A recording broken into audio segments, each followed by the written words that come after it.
Escola Augusto D.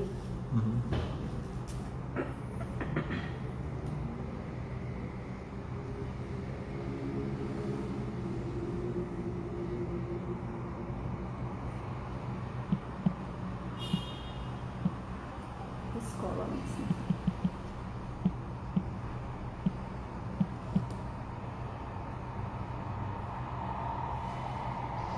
Escola Augusto D.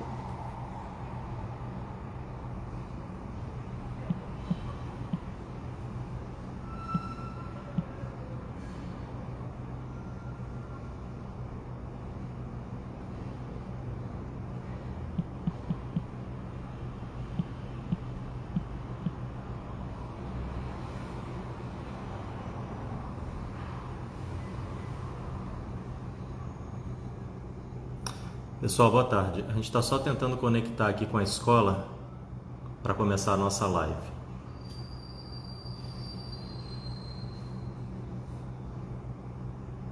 Tá aqui, já achei.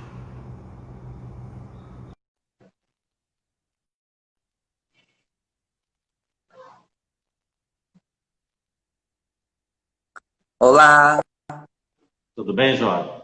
Boa tudo tarde. bem, meu senhor? Tá me ouvindo bem? Tô ouvindo sim. E você, tá conseguindo me escutar bem? Sim, estou vendo e estou escutando muito bem. Não tá bom, tá ótimo, né? Se tiver algum barulho de chuva incomodando, é porque aqui tá chovendo bastante, tá? Tá bom. Aí você avisa. Então, a gente pode começar? Ou Podemos. você... Então, vamos lá. A minha primeira pergunta é a seguinte. Na minha escola, assim como em várias outras escolas, além do ensino regular, médio, eles também ofertam a educação profissional no módulo subsequente e concomitante, né? E como os alunos eles estudam 2 semestres em um ano letivo, e cada semestre são matérias diferentes, a SEDU já está estudando alguma possibilidade desses alunos completarem esses semestres ainda esse ano? Bom, já primeiro eu queria cumprimentar você e toda a equipe da tua escola, toda a equipe de gestora, a equipe de professores, os alunos, imagino que muitos estão aqui, e todo mundo que está nos assistindo, enfim, da escola ou de outra escola, da nossa rede ou não, mas enfim, queria cumprimentar todo mundo. A gente amanhã vai, quer dizer, nós já fizemos uma orientação para as superintendências, já publicamos hoje uma portaria específica falando do programa escolar e vamos passar também orientações sobre uma série de coisas, dentre elas esse tipo de definição que você me pergunta, né? Em parte a gente já tem algumas coisas definidas, nem todas, afinal, parte dessas definições envolvem a elaboração do calendário, o que ainda não está fechado, porque o nosso calendário ele deve ser feito em parceria com os municípios, né? Muitos municípios eles constituem um sistema junto conosco, eles não têm um sistema próprio.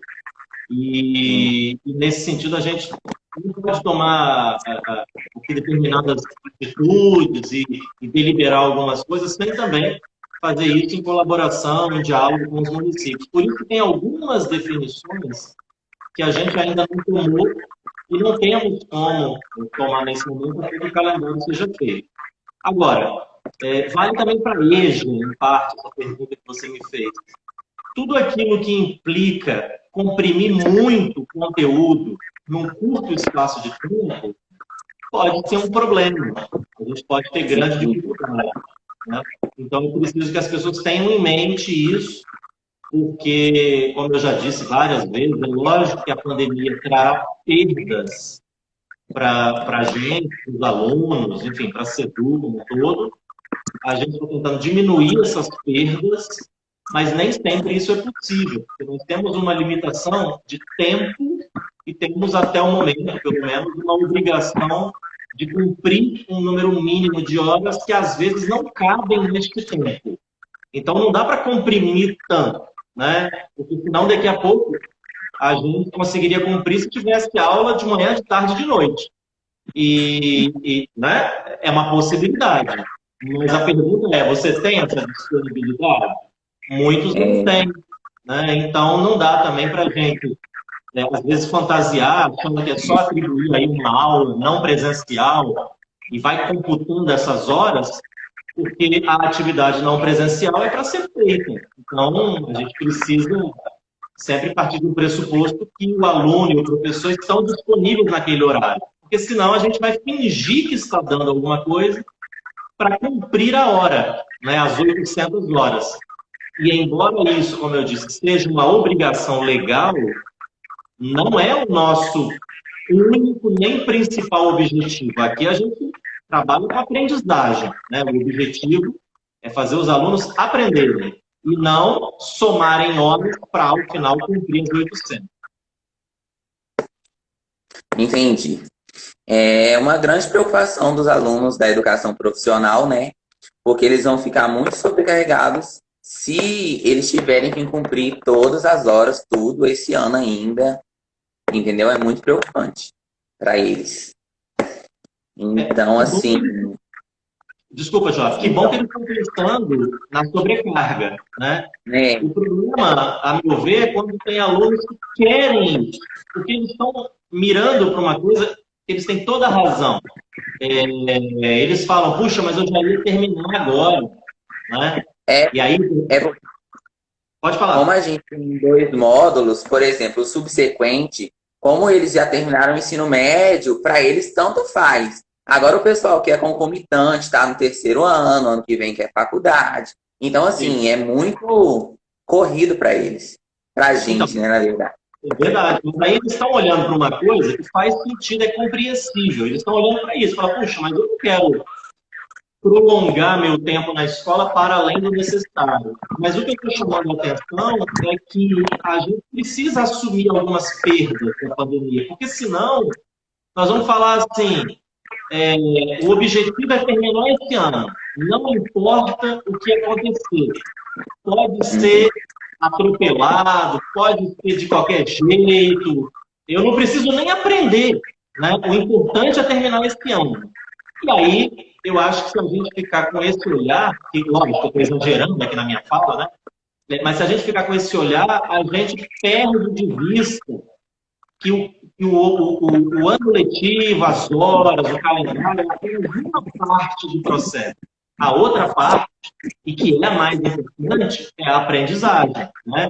Nós não entramos na escola para cumprir o ano letivo, nós entramos na escola para aprender. E o ano letivo é a maneira como o aprendizado, em termos práticos, está estruturado para você seguir no seu percurso. Quando a gente inverte isso, fica complicado. Porque aí a gente esquece o objetivo da escola, esquece o objetivo do curso.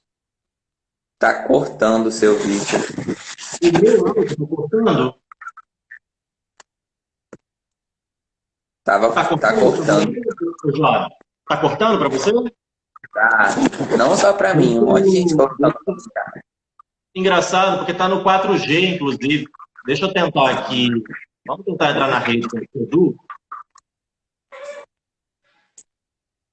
Ô, Roberto, tem uma pergunta para isso. Já a gente sana a sua dúvida também. Só um instantinho. Tudo bem. O pessoal está falando que está cortando, mas está no 4G.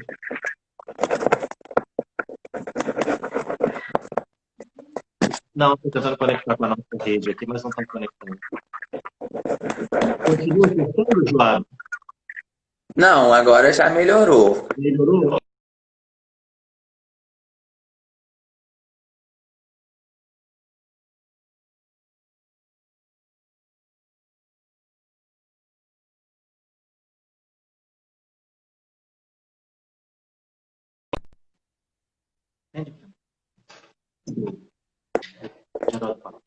Oi, João, tá me ouvindo? Tô ouvindo, agora eu tô ouvindo legal. Pronto. Então, vamos lá. Então, só para deixar claro, essa primeira pergunta, então os alunos da educação profissional não precisam se preocupar, né, com a sobrecarga, nem com o retorno das aulas deles agora. Eu não sei como é que está olhando o não precisa se preocupar, né? Mas eu acho assim, eu estou dando uma perspectiva. Nós não temos trabalhado no sentido de comprimir vários conteúdos num curto espaço de tempo, porque as perdas são muito grandes. Mas a gente tem também olhado para o interesse do aluno em terminar logo o seu curso, desde que as condições de aprendizagem sejam devidamente resguardadas. Então, nós estamos, assim, buscando um equilíbrio, né, entre perspectiva de tempo e, ao mesmo tempo, perspectiva pedagógica para garantir a aprendizagem do aluno. É isso. Entendi. Então, vamos para a próxima. Teve até alguns professores e alunos que eu vi perguntando. Então, a próxima pergunta é: com a possibilidade do retorno das aulas com o sistema de rodízio agora no mês de agosto, e no pior cenário, se na escola alunos e profissionais, funcionários, se contaminarem com o Covid-19, dando início ao segundo ciclo do vírus, né, o chamado segundo ciclo, o governo já está trabalhando alguma possibilidade para possíveis ações? E quais seriam essas ações? Bom, vamos lá. Se houver uma segunda onda, né, do vírus, como tem sido chamado, não é porque a escola abriu, né? Então, acho que é importante deixar claro isso, porque senão a escola daqui a pouco vai ser culpada até de uma eventual retomada da dinâmica do vírus, né? Na escola, como em qualquer outro ambiente, até que haja uma cura definitiva para a doença, é possível que a gente tenha casos de Covid, né? Aconteceu no mundo todo, não há por que imaginar que aqui seria diferente. Por isso é importante o envolvimento e o cuidado e a consciência da responsabilidade de cada um. Por exemplo, se um pai mandar um filho para a escola com febre, isso é um problema, né? A escola vai medir a temperatura dos alunos, mas o desenvolvimento das famílias é fundamental. Dentro da escola, o distanciamento precisa ser obedecido, especialmente por pessoas assim já mais velhas, né, como você, que tem plena consciência da necessidade do distanciamento, mas precisa também ser monitorada por profissionais da educação que estão ali, né? Então, que também tem a sua responsabilidade. Um diretor da escola, ele tem a responsabilidade de providenciar a compra de um álcool em gel, por exemplo, né? Então, as responsabilidades vão desde os servidores aos alunos, passando para as famílias e para outras pessoas que vivem o dia a dia da escola. Alguém que vai entrar na escola para fazer manutenção de um ventilador ou de um aparelho de ar-condicionado. Se esta pessoa não tiver o devido cuidado, que lógico, vai ser observado por quem recebe essa pessoa na escola, mas se ela chega na escola sem o devido cuidado, então você aumenta a chance, né, de que algo aconteça. Então, assim, é importante a gente deixar claro que se houver uma segunda onda do vírus no Espírito Santo, isso não é culpa da escola, né? Absolutamente. A escola é parte da sociedade, ela não é responsável por todas as coisas, muito menos por essa, né? Segunda coisa, todos, absolutamente todos que vivem o dia a dia da escola são, de alguma maneira, responsáveis, né, para evitar contaminação na escola. Eu como gestor, você como aluno e todos os outros que eu citei. E a terceira coisa, que é um ponto que você me pergunta, é se em agosto a gente tem chance de voltar a possibilidade.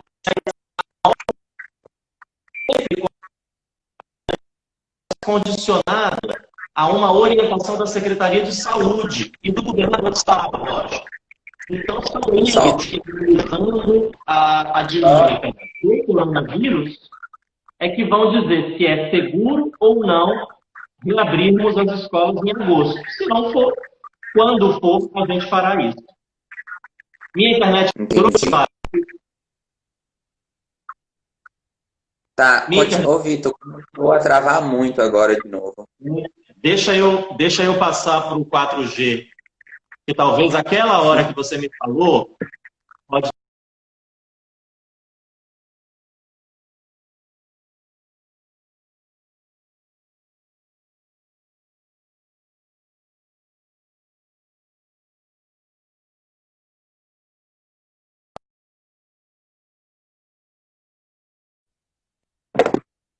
Vamos lá? Vamos ver se funciona agora?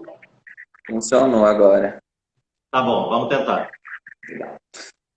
Então, esse esclarecimento era fundamental, porque existe uma indignação por parte dos alunos, por mais que o secretário de saúde dê sinal verde para voltar, enquanto tiver caso, existem pais que não vão mandar os filhos para a escola, e eu, particularmente, assim como você, eu acho, a gente não pode nem tirar a razão deles, né? Porque é uma preocupação. E não é só a gente que está lá na escola. A gente vai para a escola, toma todo o cuidado, mas mesmo assim ainda existem pessoas que, tomando todas as precauções, ainda se contaminam e voltam para casa, né? E chega em casa, tem um avô que é de idade, uma avó, alguém com problema respiratório, algo do tipo. Então é muito perigoso. Ô, Joab, deixa eu falar uma coisa, assim, eu já falei várias vezes, mas eu vou aproveitar, tem quase 140 pessoas aqui, então eu vou dizer assim, bem explicitamente. Nós, como Secretaria de Educação, nunca anunciamos que iríamos voltar presencialmente em algum momento específico. Você nunca me viu anunciando isso, até porque, quando isso for anunciado, haverá uma coletiva de imprensa, possivelmente com a minha presença, junto ao governador e, quem sabe, também ao secretário de Saúde, fazendo este anúncio. Então, este anúncio, com todo respeito aos lives aqui, que são momentos maravilhosos para a gente conversar, não será feito assim, sabe? Vou fazer um anúncio, né? Não será uma declaração a um jornalista, será um anúncio muito claro do que está sendo anunciado. Então, assim, as pessoas têm todo o direito de ficar preocupadas. É um direito delas. Mas é importante que elas não fiquem preocupadas em função de uma coisa que nós, como governo, nunca dissemos. Porque senão vão sofrer antes da hora. Saiu uma pesquisa esse final de semana do Instituto Datafolha dizendo que 75% dos brasileiros são contrários à volta às aulas hoje. Eu também sou contrário, eu sou pai. Se uma escola falasse que ia abrir hoje, eu seria contrário. Por quê? De levar minha filha lá. Porque parece estar claro para todo mundo que este não é o momento, né? Mas isso não significa que daqui a um mês não será diferente, que daqui a 2 meses não será diferente. Então, acho que assim, é importante a gente discutir o que tem razão de ser discutido, né? Volta às aulas presenciais, não tem razão porque nós nunca anunciamos. Agora, se você quiser discutir, por exemplo, os protocolos, o planejamento para o que vai ser feito quando a aula retornar presencialmente, aí eu estou de acordo. Porque isso a gente está fazendo agora. Aí até respondendo uma coisa que você perguntou e eu não falei. O que vai ser feito se houver um caso de Covid na escola? A Secretaria de Saúde, a Secretaria de Educação desenharam, né, fizeram um texto que vai ser apresentado essa semana ao GT, que reúne várias instituições, e neste texto, nessa portaria, tem todo o procedimento que a escola e a família devem adotar para identificar se o seu filho está com suspeita com sintomas de um possível coronavírus, e neste caso, em se confirmando essa suspeita, o que a escola deve fazer, como ela deve proceder. Então, a gente está exatamente construindo esses procedimentos para, na sequência, começar também a atribuir na nossa rede de quem é a responsabilidade pelo quê. Então, quem é que vai medir sua temperatura na entrada da escola? Quem é que chama, sei lá, a vigilância sanitária, quem é que avisa a sua família. Então, existem pessoas responsáveis por isso.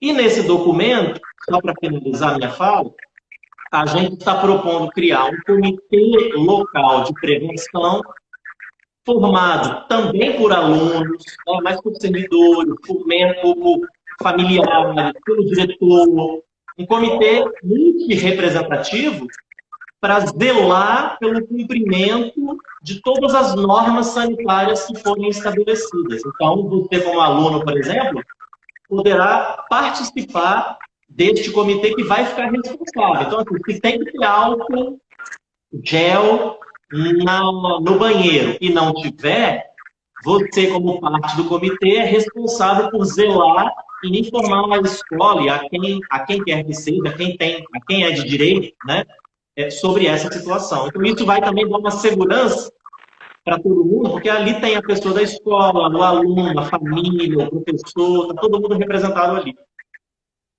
Entendi. Então a gente pode passar para a próxima. Podemos, claro. Essa é um pouquinho grande, vai responder perguntas do pessoal aí, ó, que falou de aluno que não tem transporte, alunos de área de risco, alunos que estão sendo prejudicados e várias outras coisas. Então vamos lá. Seja através de plataformas online, e-mails, aplicativos ou até mesmo redes sociais, o objetivo das instituições de ensino e do governo estadual é levar a educação a todo canto, ou eu estou errado? Não, você está certo. É nossa obrigação. Então, pois é. E manter o conteúdo programático e as atividades educacionais, correto? É isso, não é? Então, mas apesar, né, de estarmos numa realidade onde o virtual está muito presente no nosso dia a dia, essas estratégias apresentam e enfrentam suas dificuldades. É óbvio, tudo tem uma dificuldade, né? Então, sabemos que o governo e a escola têm se desdobrado para levar a educação, tá? Porém, há algumas dificuldades, como falta de acesso à internet por parte dos alunos, pais ou responsáveis por esses alunos que não estão tendo transporte para ir até a escola buscar as atividades impressas, alunos que até mesmo esse ano, por exemplo, na minha escola, no início do ano, vários alunos ficaram prejudicados em ir no início para as aulas, quando as aulas estavam normais, porque não tinha o ônibus para eles se deslocarem até a escola. E, devido ao cenário da atual pandemia, vários alunos estão, assim, não estão super focados e tal. O que será feito com esses alunos que foram, estão e continuarão sendo prejudicados se não realizarem essas atividades, sabendo que a partir do dia 1º, essas atividades serão contadas como dias letivos? Tem várias coisas aí na sua pergunta, né? Então eu vou tentar, assim, seguir por um caminho. Eu não gosto de pensar que os alunos estão... Quando eu digo que eu não gosto, não é porque eu sou secretário, não, tá? Eu não gosto porque eu acho que é injusto achar que os alunos estão sendo prejudicados pelo que a secretaria está fazendo. É um pouco injusto porque, veja, você tem uma equipe grande aqui na secretaria trabalhando muito, e você também falou aqui na sua pergunta que as escolas estão se desdobrando muito. Então é como se a gente dissesse assim, olha, as escolas estão se desdobrando muito, mas vocês estão prejudicando os alunos com o que vocês estão fazendo. Pelo contrário. Na verdade, o que prejudica os alunos é a pandemia. A pandemia prejudica os alunos. E o que nós, como secretaria, estamos tentando fazer, quando eu digo secretaria, eu estou incluindo todo mundo, né? A equipe aqui da CEDU, Central, a superintendência e o pessoal da SUM e de todas as outras escolas. É enfrentar, com as armas que a gente tem, com todo o gás que a gente tem, os desafios que a pandemia nos colocou de uma maneira surpreendente.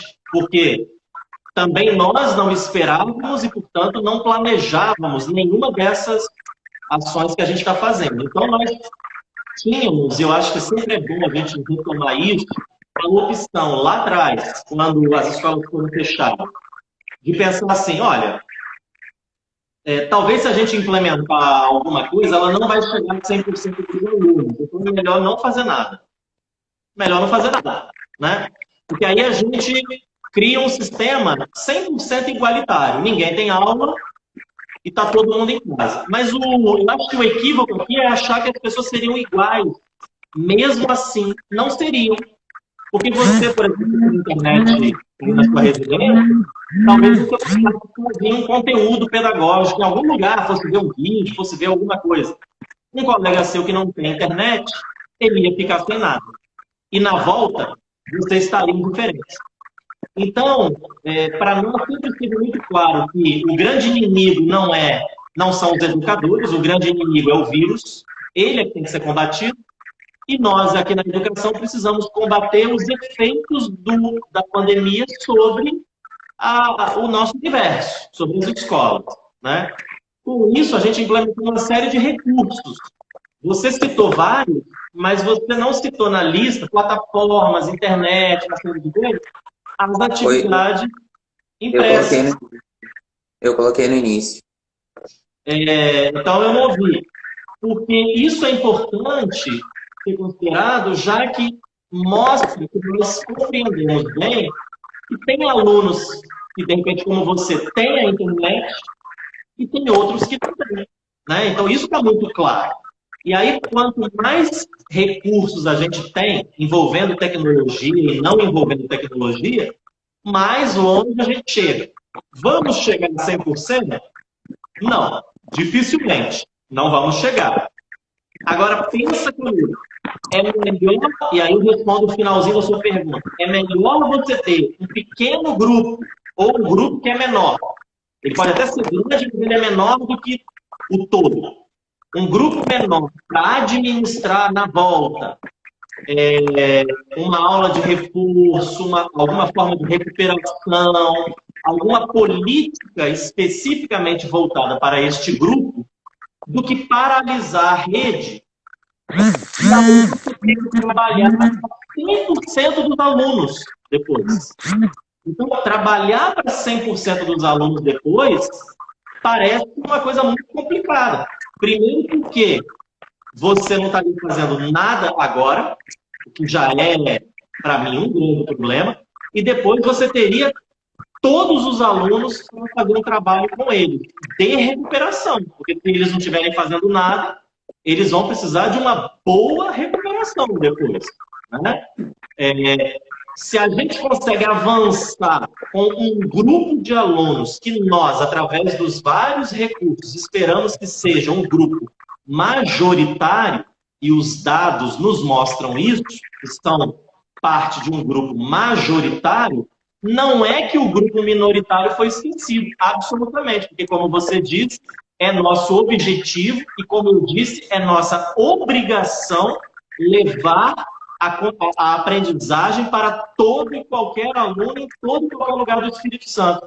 Talvez a gente não consiga esse 100% agora. Mas para estes casos que são minoritários, a gente terá e fará isso depois, né? Então é o que nós estamos fazendo.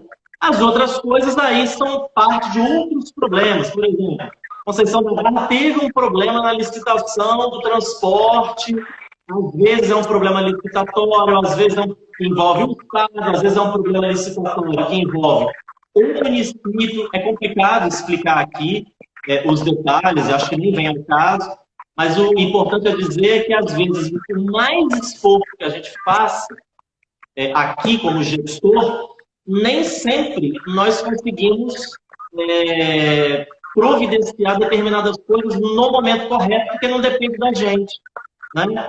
Por exemplo, se eu fizer um processo licitatório e não aparecer nenhuma empresa, eu tenho que abrir o processo licitatório de novo. Às vezes isso demora, a aula começa e não tem o transporte. Então são coisas que infelizmente acontecem, por mais que a gente se planeje, porque a legislação nos exige refazer de novo, neste caso aqui que a gente está falando, um outro processo de licitação, e isso atrasa, a aula começa, você não tem o transporte, a gente sabe que prejudica o aluno, a gente sabe, mas isso está para além do que naquele momento a gente consegue fazer. Deixa só eu pegar...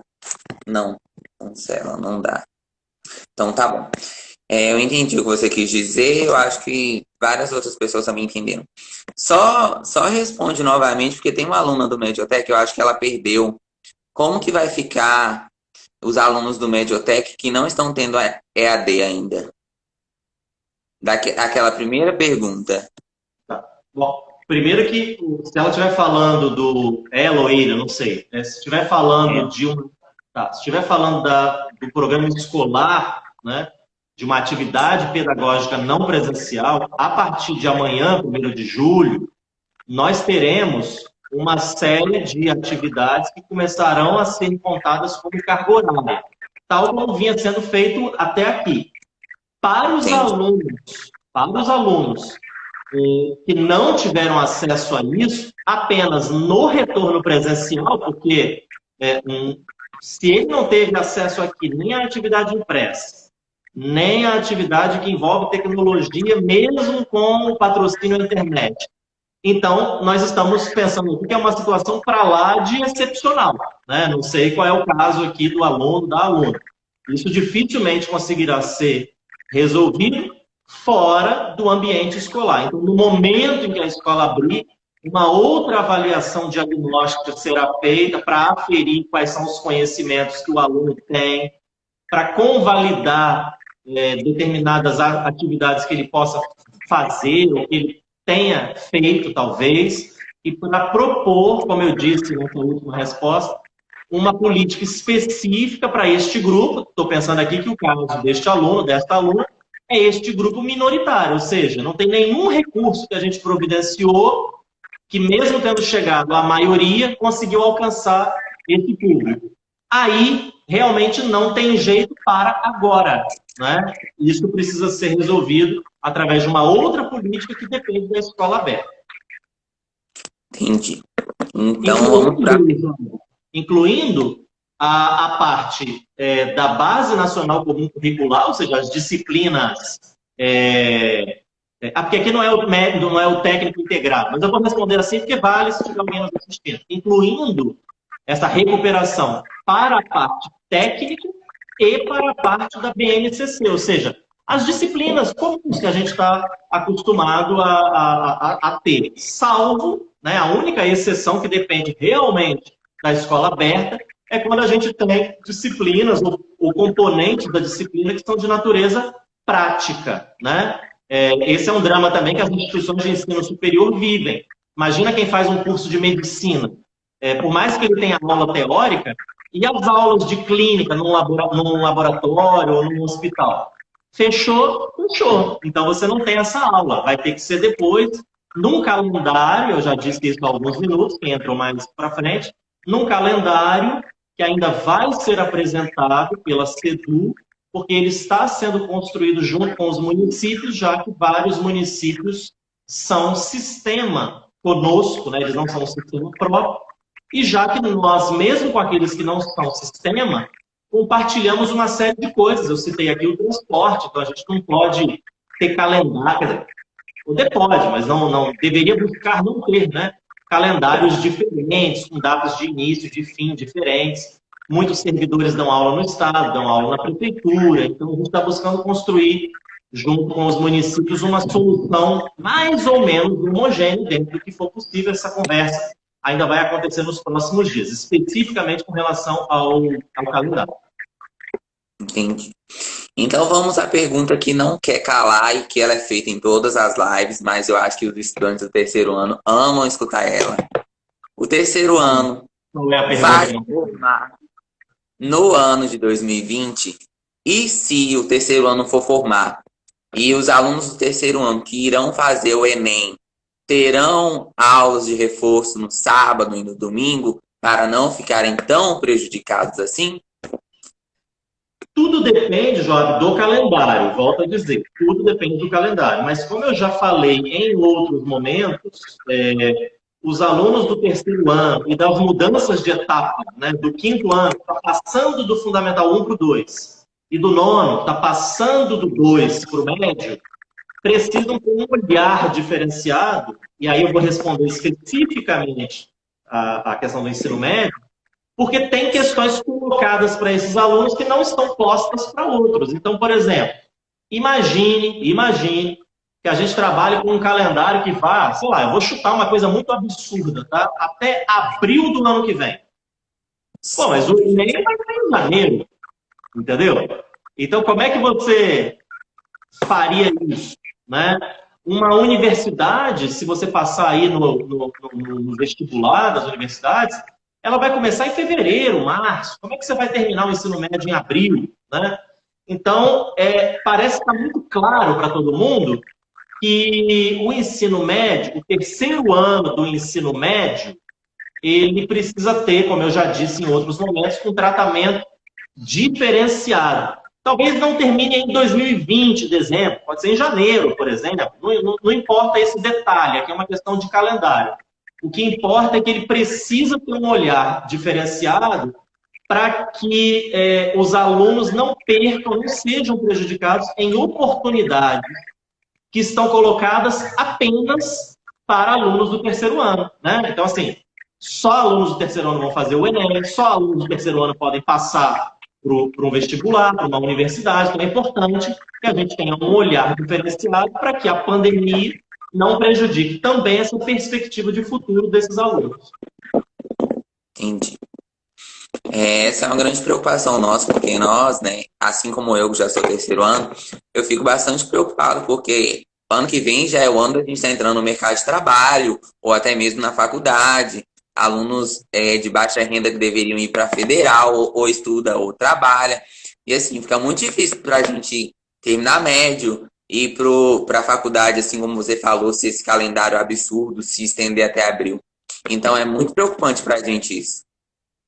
João, eu tenho uma pergunta muito boa aqui, que é só esclarecendo. Esse reforço será só para os alunos do terceiro ano? Não, o reforço a que eu me referi é para todo mundo.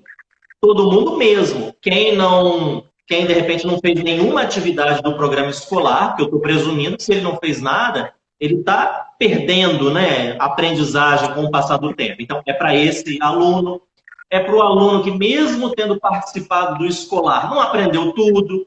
É para o aluno que, quando fizer uma avaliação diagnóstica, que a gente vai fazer agora, 2 avaliações diagnósticas, para saber como é que está a aprendizagem dos alunos, ele demonstrar pelo resultado da avaliação que precisa desse reforço, então ela é para todo mundo.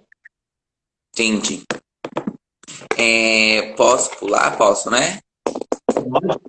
A live é sua. Eu só sou aqui o convidado.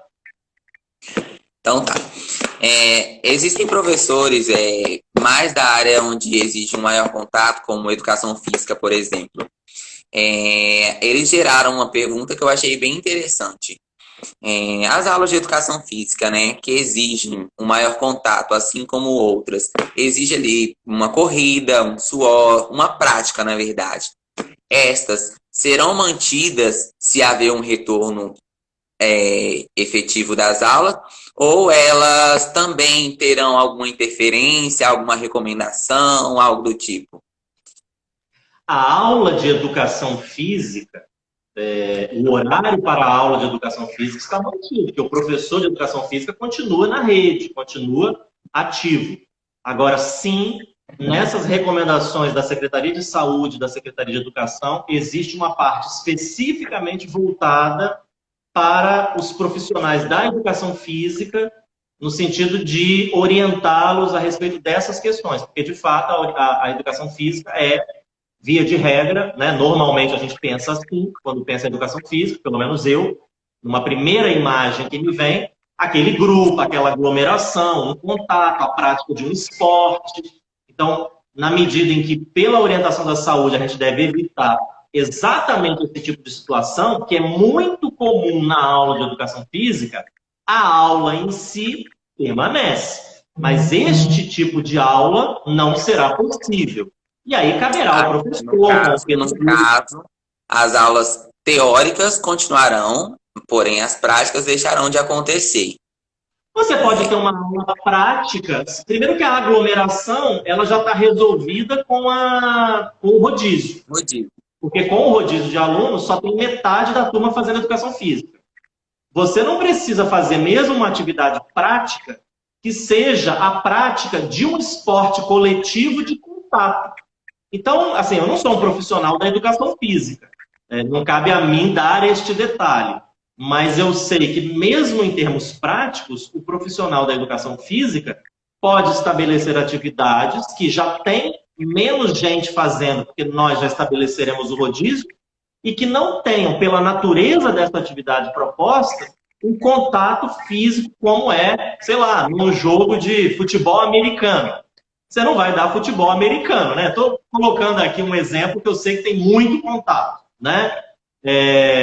Então, esse tipo de... É mais do que bom senso, de observância às orientações, porque a gente não está exigindo um bom senso só. Nós estamos passando orientações. Então, assim, não é para ter esse tipo de atividade, né?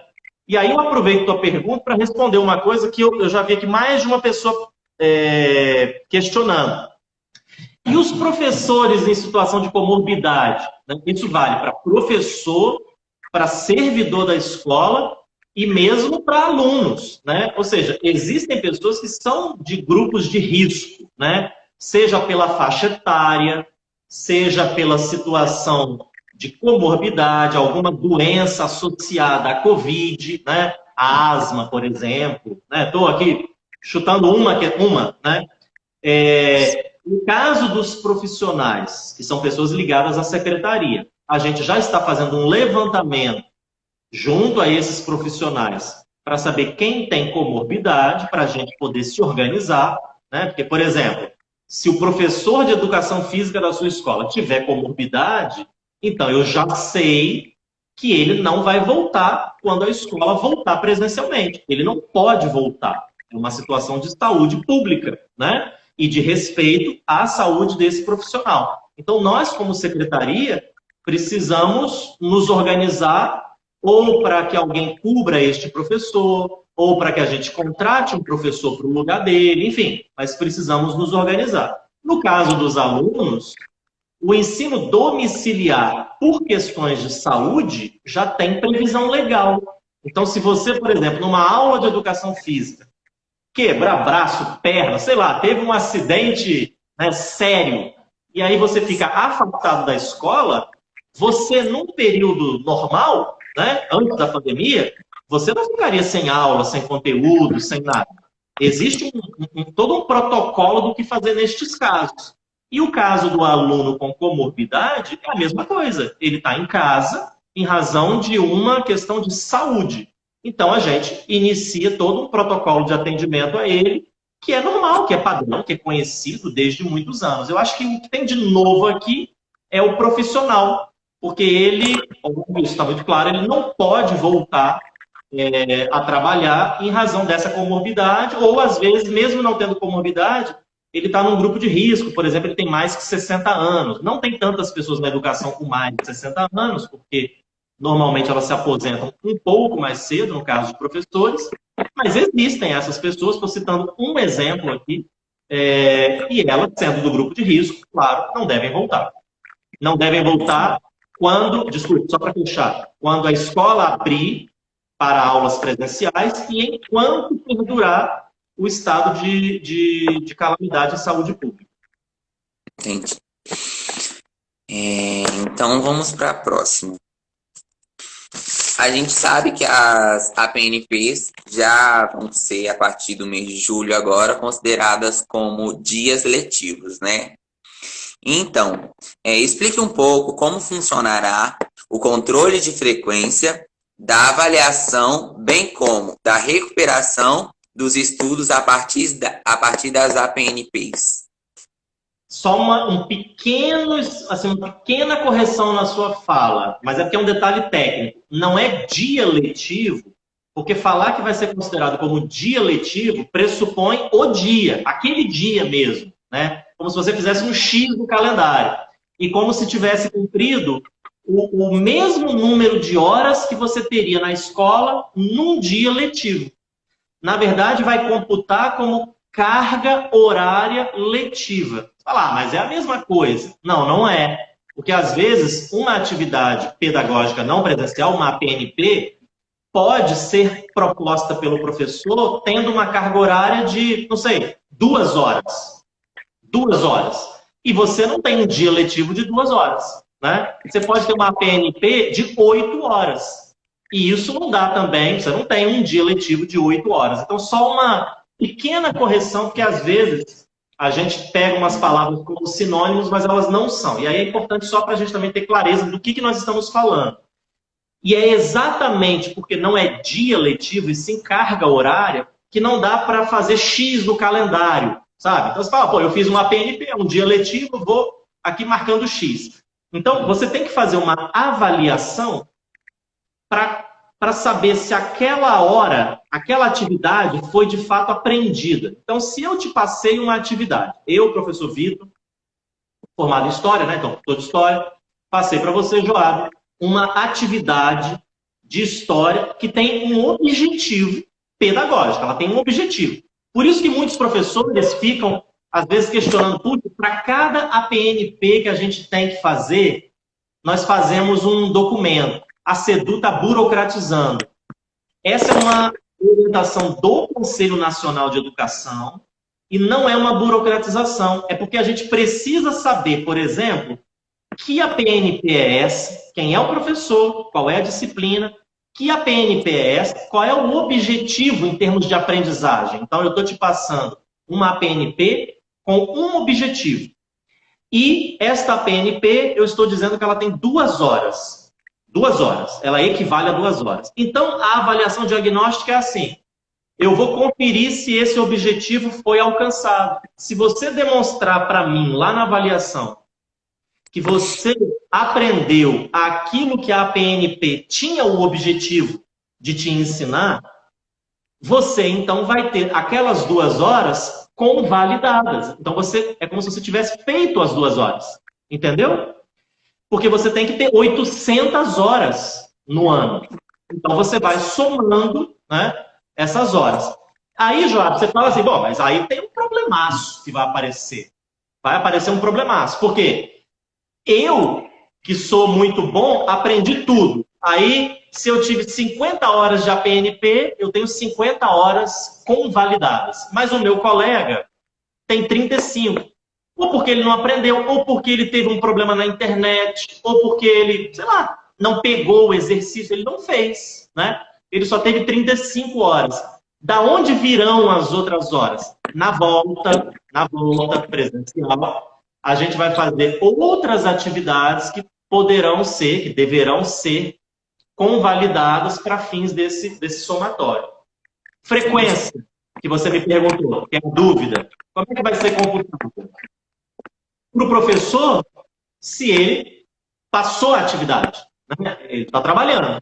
Para o aluno, se ele mandou, né? Se ele acessou esta atividade. Porque a devolução da atividade é a nota, né, que ele vai receber, ou receber um tracinho caso ele não devolva. Não é 0. Para quem é professor que está aqui, é importante que a gente diga, 0 é uma nota. Se ele não entregou, você não pode atribuir uma nota. Você não conhece o retorno do aluno, fica um tracinho ali. Esse tracinho é fundamental para nós, que não seja 0, que seja um traço. Porque o tracinho lá no sistema indica que o aluno não respondeu. Se ele não respondeu, a nossa equipe de busca ativa vai atrás do aluno. Porque ele não respondeu por quê? Né? Tem que ter uma razão. Porque uma coisa é você responder e levar 0. Ninguém quer isso, mas isso é uma possibilidade. Não responder nos indica uma outra questão. Você pode estar com dificuldades, você pode estar... A escola pode não estar chegando até você, a secretaria pode não estar chegando até você, a gente talvez tenha que mobilizar a rede de saúde, de assistência social. Então, esse protocolo, existe desde o ano passado, quando eu, em portaria, estabeleci uma norma de procedimentos, né? A partir de tantas faltas, o aluno já deveria ser, assim, alvo de preocupação da escola, caso ele estivesse faltando. E aqui, se ele não dá retorno das atividades, para nós sinaliza a mesma coisa. Entendi. Só ressaltando também, vou aproveitar, né, como aluno, para chamar a atenção, porque não é um questionamento só meu. Acontece, né, em várias outras escolas, eu acho que isso acontece também. Existem professores, deixa eu ressaltar. Nós, uma turma, vamos supor, de 30 alunos. Existem, vamos supor, 25 alunos que enviam atividades, né? E 5 que não. Ou existe 5 alunos dessa turma de 30 que envia e 25 não. Existem professores que recebem atividade, atribuem, mas não dão uma devolutiva para a gente. Não tem como eu vou lá, o professor passa uma atividade, eu respondo essa atividade, envio de volta. Eu, por não saber, tipo, eu estou estudando aquele conteúdo. Eu vou responder, óbvio. Só que eu não sei tudo. Como eu vou saber que eu aprendi o conteúdo todo se o professor não me dá uma devolutiva? Você entendeu? Entendi. Isso não acontece. Você vai saber isso agora no mês de julho, com a avaliação diagnóstica. É isso. Agora a gente vai Você vai saber. desdobrar. Serão provas online e que você que tem internet vai poder fazer, eu estou percebendo, mas que quem não puder fazer agora porque não tem internet, fará na volta também online, mas usando os equipamentos e a internet da escola. A prova é online porque ela é feita em parceria com a Universidade Federal de Juiz de Fora. E todo o procedimento de correção, atribuição de nota, gabarito, é tudo informatizado. Então, por isso que a gente não vai imprimir, porque isso seria um esforço de logística assim, enorme, enorme. Né? Porque imagine bem, Jota, a gente vai aplicar essa prova para todos os alunos da rede. É como o PAEBS, né? Então, é uma prova censitária, não fica ninguém de fora. O PAEBS não vai para todo mundo. Essa prova diagnóstica é para literalmente todo e qualquer aluno da nossa rede. Então, por isso que ela é online, mas sabendo que existe um público ali, os menores, né, do primeiro ao quinto aninho, que tem uma característica diferente, eles vão fazer depois, na volta às aulas presenciais. E agora, mesmo alunos como você, na sua idade, que não puderem fazer por causa da internet, do acesso à plataforma, farão depois. Ou seja, ninguém fica prejudicado. E é nessa avaliação que você vai ter isso aí que você quer saber. O que eu aprendi, o quanto que eu aprendi? É ali. E, ó, não é para atribuir nota. Não é nota. É uma avaliação diagnóstica. Não é para nota. É para descobrir o que você aprendeu e, nesse sentido, poder convalidar, ou seja, considerar aquelas horas que você fez nas atividades como horas já cursadas. É isso. Entendi. Já que você falou de PAEBs, sabemos da importância, né, dessas avaliações externas para a educação. Pensando nisso, já foi analisado como funcionará essas avaliações externas? PAEBs Tri, o famoso PAEBão esse ano? O PAEB Tri está cancelado para esse ano. O PAEBão, ele vai permanecer...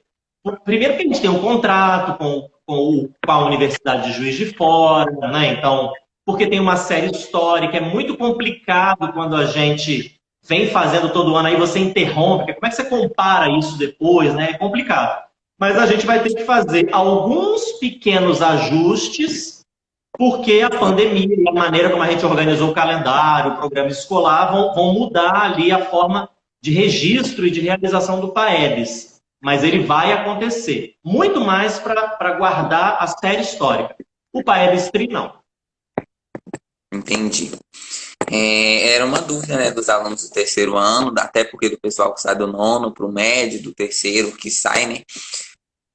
Manter o PAEBs ou até mesmo o PAEBs Tri, quando voltasse ia ser uma loucura, né, pra gente. Ia ser um em cima do outro. Isso, exatamente. Exatamente. Essa foi uma das questões que nos levou a anular a realização a cancelar a realização do PAEBS-TRI para esse ano, excepcionalmente para este ano. Então, com esses 4 meses de aula não presencial, alguns alunos têm recebido cestas básicas, né? E muitos pais responsáveis e até mesmo alunos, né, que são maiores, questionam o porquê de somente alguns alunos cadastrados no CAD único receberem. Quer dizer, deixa eu reformular, somente os alunos do CAD único que recebem a cesta básica. Mas, quando a gente está na escola, todos os alunos têm direito à merenda, né? Por que isso acontece? Bom, primeiro, só para dar uma ideia do tamanho disso, esse alguns é metade da rede. Então, assim, acho que é importante que às vezes o pessoal não tem ideia. Então, já é um grupo bem grande, bem expressivo. Um pouquinho mais da metade. Porque quando vocês estão na escola, vocês estão num ambiente escolar em aula, em dia letivo, como a gente falou, né? Quando vocês estão de férias, por exemplo, vocês continuam tendo necessidade de alimentação. E, no entanto, não existe alimentação escolar nas férias, quando a aula foi suspensa, quando não existe aula, né? Então, se a gente olhar por esse ponto de vista, você vai observar que sempre existiram períodos do ano sem a alimentação, ainda que você se alimente todos os dias, né? Porque está muito associada à escola aberta, à merendeira, ao dia letivo, à jornada escolar, né? E, é claro, a compreensão de que o aluno, né, de que essa pode ser uma política complementar à política de educação, né? Então, veja, a Secretaria de Educação, ela é uma secretaria bastante complexa, né? Eu lembro quando o governador me chamou para ser secretário de Educação, ele falou uma coisa que eu nunca vou me esquecer, que ele disse assim: Vitor, ser secretário de Educação é quase ser governador. Eu acho que ele valorizou, mas eu entendi a perspectiva. Porque é o seguinte, assim como o governador tem uma secretaria de Educação, de transporte, de direitos humanos, de fazenda, de planejamento, nós na SEDU também. A gente tem transporte, a gente tem alimentação, a gente tem serviço terceirizado. Então, assim, é um mini mundo aqui, literalmente, né? Mas o negócio da SEDU, por assim dizer, é educação, não é transporte, não é alimentação. Essas políticas são importantíssimas, mas elas são complementares. Então, veja bem, neste momento, o responsável, né, a área responsável por fazer esta cobertura social da alimentação num momento de pandemia e de fechamento das escolas e suspensão das aulas é a área da assistência social. Não só no Espírito Santo, federal também, né? Nós, como Secretaria de Educação, portanto, a gente vem no segundo, né, nesse pelotão, assim, né? Nessa guerra para enfrentar a pandemia, a gente vem atrás, numa segunda linha de combate, com uma política complementar que chega à metade da nossa rede. Então, depende muito do ângulo pelo qual você olha. É aquela coisa você já ouviu falar isso, do copo meio cheio e meio vazio. Você pode fazer uma pergunta mais ou menos nessa linha. Fala, puxa, muita gente reclama que não é para todo mundo, é só para uma parte, que é metade, né? O que eu estou dizendo a área de assistência social já tem essa responsabilidade. E nós, que não temos, porque somos uma secretaria de educação, ainda sensíveis, né, ao tema, ao assunto, à necessidade das famílias e dos alunos, a gente vem atendendo com recursos próprios, né, que não estavam previstos antes. Portanto, quase 120 mil pessoas, né? Então, eu gosto de pensar que a gente tem feito um esforço complementar, né? E não que a gente está em falta. E aí, nesse esforço complementar, a gente precisava escolher um critério que fosse objetivo.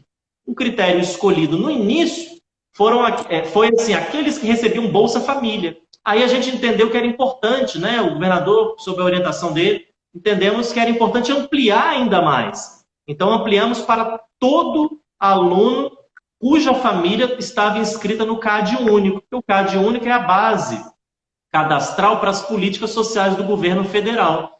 Então, a ideia é mais ou menos clara. Se você está ali, possivelmente é porque você necessita muito daquele recurso. Joab, olha só, daqui a 17 segundos nossa live vai cair. Eu acho que você tem mais alguma pergunta, não tem? Tem duas.